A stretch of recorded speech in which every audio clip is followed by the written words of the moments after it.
Welcome बिरादरी में retail line पे ज्वाइन किया है सीनियर रहनुमा मारूफ कानूनदान मोहतरम जनाब एडवोकेट यासीन आज़ाद साहब मेरे साथ हैं। यासीन साहब, मैं आपको वेलकम करता हूं अपने शो में।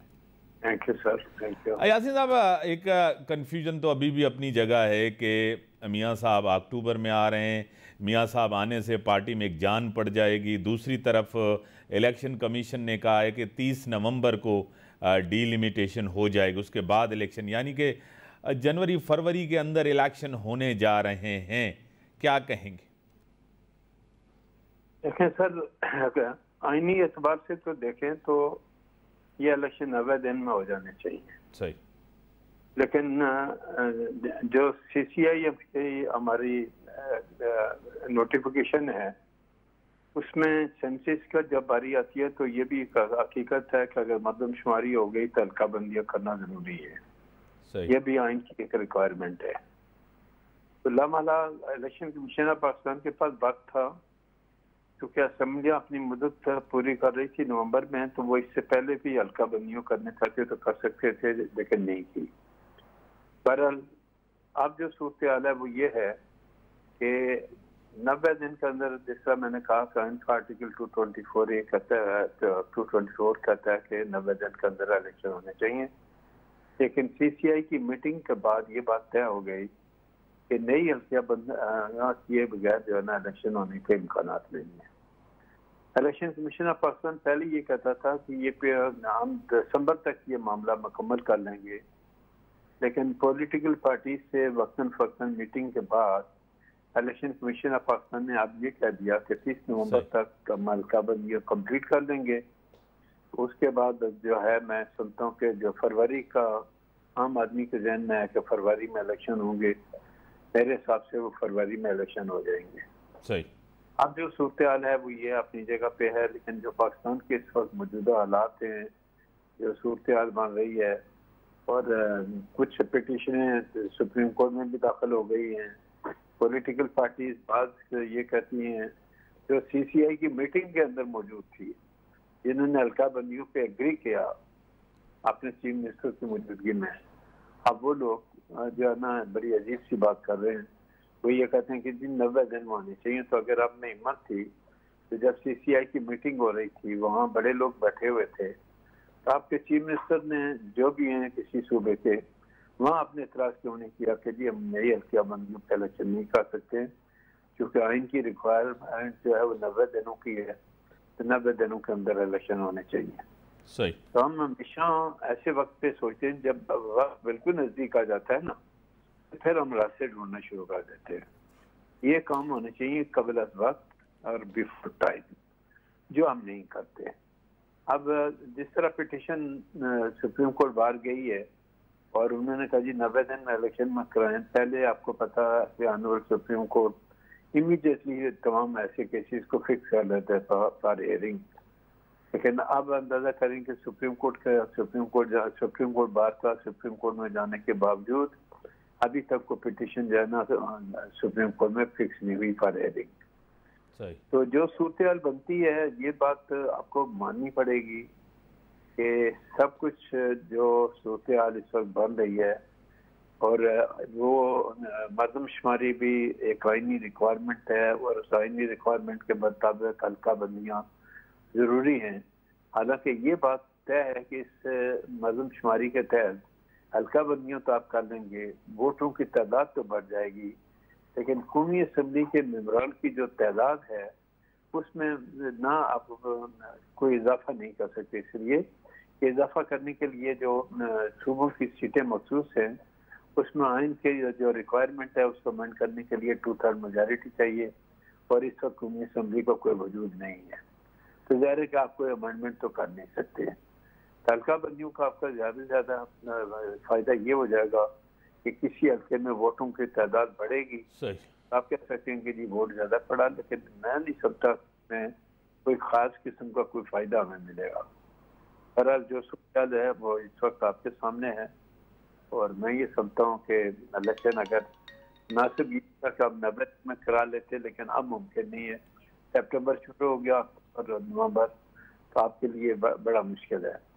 मैं ये समझता हूँ कि देखें इलेक्शन कमीशन क्या करता है, लेकिन मेरा अपना अंदाजा ये है कि फरवरी 2024 में ये इलेक्शन हो जाएंगे। और वैसे भी तब्दीली आ रही है, 17 सितंबर को ऑनरेबल चीफ जस्टिस डिजिग्नेटेड जो है वो वक्त ले रहे हैं।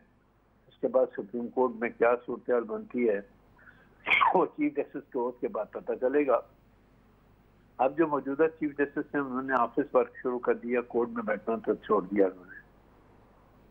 सही यासीन आज़म साहब, यानी कि अगर फरवरी में होते हैं तो यानी कि इसका तो मतलब ये होगा आइन के मुताबिक इलेक्शन नहीं होंगे। आप रिपीट करेंगे? हाँ, मैंने कहा आइन के मुताबिक तो इलेक्शन नहीं होंगे ना अगर फरवरी में हुए तो।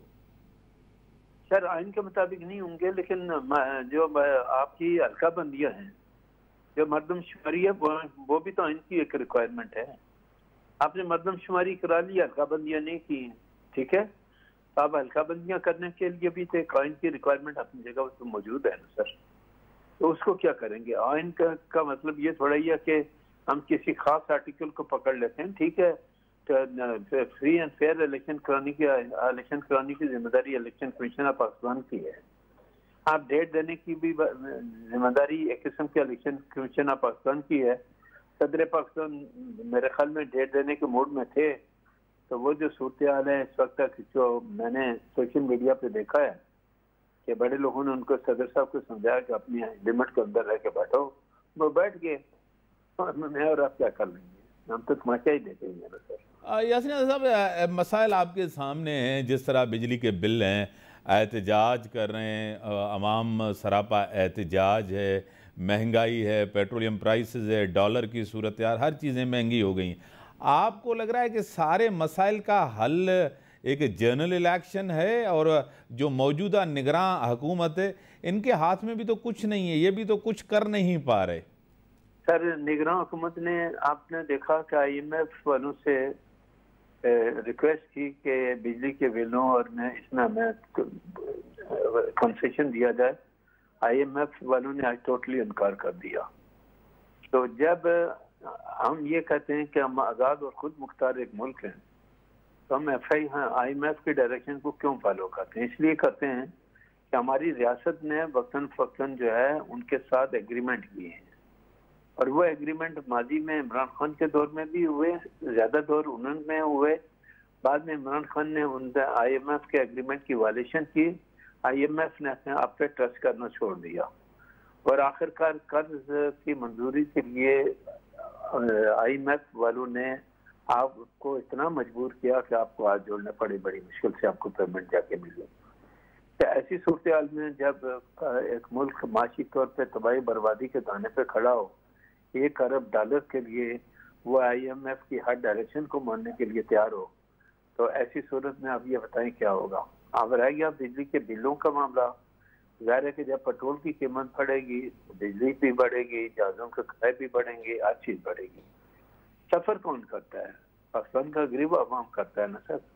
अब यकीन करें, कल परसों कोई बंदा ऐसा मुझे मिला जिसका ये आपके इलेक्ट्रॉनिक मीडिया से ही तल्लुक था, बेचारे का कहना था कि मेरी 20,000 रुपये तनख्वाह है और मुझे 13,000 बिजली का बिल आया हुआ है, मेरे बीवी बच्चे भी हैं, वालिदैन भी हैं। 13,000 बिल देने के बाद 7,000 में मैं अपने बीवी बच्चों को क्या खिलाऊंगा और खुद क्या करूंगा? तो आने वाला वक्त तो आप देखें कि इतना मुश्किल दौर आ रहा है कि डॉलर आपका इतना हो गया कि इतना बढ़ रहा है, लगता है मुझे तो ये लगता है कि 350-400 से ऊपर जाएगा। अगले महीने में 15 तारीख को देखें पेट्रोल की कीमत फिर IMF के एग्रीमेंट के मुताबिक आपने बढ़ानी है। आपके पास ऑप्शन क्या है? ऑप्शन ये है कि जो एग्रीमेंट करेंगे, रियासत जिसने भी अपनी हुकूमत के दौर में किया उस पर अमल करना आपकी जिम्मेदारी है, वरना जिस तरह माजी में हुआ, इमरान खान ने जो एग्रीमेंट किए थे उसकी वायलेशन की, तो जब PDM की हुकूमत आई तो IMF ने आप पे एतबार करना छोड़ दिया, और आखिरकार वो तमाम बातें मनवाई जो नहीं मानी जानी चाहिए थे। लेकिन आपके मुल्क के हालात ऐसे थे, आपने मुल्क को डिफॉल्ट से भी बचाना था, तो डिफॉल्ट से बचाने के लिए उन्होंने अपनी कोशिश की। डिफॉल्ट से तो फॉर द टाइम बिंग बच गया पाकिस्तान, लेकिन जो सूरत हाल इस वक्त है, अगर यही कंटिन्यू रहती है तो कल के मतलब आप क्या कहेंगे, हम क्या करेंगे? ये दोस्त ममालिक अगर आपका साथ नहीं देते तो आप कहाँ खड़े थे? और आज हम बिजली और पेट्रोल के बिलों को तो रोते हैं, लेकिन अगर हम डिफॉल्ट में आ जाते तो आज पाकिस्तान में नफसा नफसी का दौर होता, सूरत हाल मजीद खराब होती। और आज आप अंदाजा कर दें, इस मुल्क की बदकिस्मती देखें कि हमारा पड़ोसी मुल्क अफगानिस्तान, जिसको कहीं कुछ नहीं मिलता, उसके वहाँ डॉलर की कीमत 90 पे और हमारी डॉलर की कीमत 350 के लगभग जा रही है। इंडिया में आज भी 14 रुपये यूनिट के हिसाब से बिजली मिलती है, और इवन अफगानिस्तान बांग्लादेश में 18 रुपये यूनिट का है, हम 65 को क्रॉस करके गए। तो हमारा कौन सा काम ढंग का है? यही वजह है कि वक्तन फक्तन मैं कहता हूँ कि मुझे अफसोस तो इस बात का होता है कि पाकिस्तान का कोई इदारा, एक ऐसा इदारा मुझे बता दें कि जो इस वक्त राइट डायरेक्शन में काम कर रहा हो। पेट्रोल में कहाँ लिखा हुआ है कि फर्ज से पाकिस्तान के लिए पेट्रोल फ्री होगा?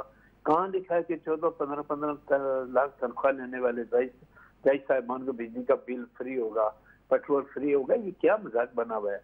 बिजली के डिपार्टमेंट में जो लोग काम करते हैं, के इलेक्ट्रिक, वो बिजली फ्री में इस्तेमाल करते हैं। अब अपने बिजली के बिलों को उठा के देखें, उसमें कितने टैक्स है? इतने टैक्स है कि आदमी सोच भी नहीं सकता। तो ये सूरत हाल है। जो गरीब आवाम है इंडायरेक्टली तो सारे टैक्स देते हैं, लेकिन बड़े लोग आज भी मजे करते हैं। पंजाब में चले जाओ, ब्यूरोक्रेसी में जाकर देखें, डिप्टी कमिश्नर और कमिश्नर जो है 160 और 70 कनाल के बंगलों के अंदर रहते हैं। इसलिए ये गरीब मुल्क में एक ब्यूरोक्रेट जो ग्रेड 19-20 का हो, उसके 160 कनाल के बंगले के अंदर रहना चाहिए। कितने एसी चलते होंगे, कितना इस्तेमाल करते हैं बिजली का, ये तमाम चीजें पता नहीं हम इस मुल्क को कहाँ लेके जाने चाहते। तमाशा बना लिया हमने हर चीज का, और हर आदमी लंबी चौड़ी बातें करता है, प्रैक्टिकली कुछ करने के लिए तैयार नहीं है। और मैं समझता हूँ कि यही सिचुएशन रही तो मुझे डर लग रहा है कि पाकिस्तान के गरीब लोग जो है ना, उनके हाथ होंगे, आपके गिरबान होंगे और आपने फेस करना है हालात को। बड़ी मेहरबानी सर, बड़ी मेहरबानी सर। ना ब्रेक जो टाइम था ब्रेक